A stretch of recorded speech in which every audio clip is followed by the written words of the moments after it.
महत्वाची बातमी, प्रशांत कोरटकरला तेलंगणामधून अटक झालेली आहे। शिवरायांविषयी आव्हानकारक वक्तव्य करणाऱ्या प्रशांत कोरटकरला अखेर महिन्याभरानंतर अटक करण्यात आली आहे। कोरटकरला तेलंगणातून अटक झाल्याची माहिती आहे। तर जवळपास महिन्याभरानंतर कोरटकरला अटक झाली आहे आणि थोड्याच वेळात कोरटकरला कोल्हापूरमध्ये आणलं जाणार आहे आणि त्यासाठी मोठा बंदोबस्त लावण्यात आलेला आहे।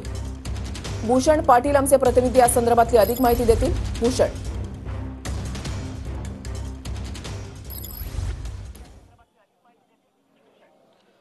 नक्कीच छत्रपती शिवाजी महाराज, संभाजी महाराज आणि महापुरुषांच्या अवमान प्रकरणी प्रशांत कोरटवर कोल्हापूरच्या जुना राजवाडा पोलीस ठाण्यामध्ये गुन्हा दाखल झालेला आहे। गेले महिनाभर तो पोलिसांना गुंगारा देत होता, मात्र अखेर काल त्याला तेलंगणाच्या मंचरियाल या भागातून अटक करण्यात आलेली आहे आणि त्याला अटक करून आता अवघ्या काही वेळामध्ये जुना राजवाडा पोलीस ठाण्यामध्ये आणलं जाणार आहे। आपण बघू शकतो जुना राजवाडा पोलीस ठाण्याच्या परिसरामध्ये पोलीस बंदोबस्त आहे तो मोठ्या प्रमाणावर तैनात करण्यात आलेला आहे। अवघ्या 15 ते 20 मिनिटांमध्ये आता प्रशांत कोरटकरला या ठिकाणी आणलं जाणार आहे। हे जे काही पथक 4 पथकं त्याच्या शोधासाठी गेली महिनाभर प्रयत्न करत होते आणि काल त्याचा ताबा मिळाल्यानंतर किंवा त्याला अटक करण्यात यश आल्यानंतर हे त्याला घेऊन ही पथकं जी आहेत ते आता कोल्हापूरला येत आहेत। कोल्हापूरच्या हद्दीत या सगळ्या पथकांनी प्रवेश आहे तो केल्याचं पाहायला मिळते आणि त्यामुळे आता अवघ्या काही वेळामध्ये या ठिकाणी त्याला आणलं जाणार आहे आणि म्हणूनच जुना राजवाडा पोलीस ठाण्याच्या आवारामध्ये पोलीस बंदोबस्त देखील मोठ्या प्रमाणावर आपल्याला दिसतोय। वरिष्ठ पोलीस अधिकारी जे आहेत ते देखील आता यायला सुरुवात झालेली आहे। जुना राजवाडा पोलीस ठाण्याचे निरीक्षक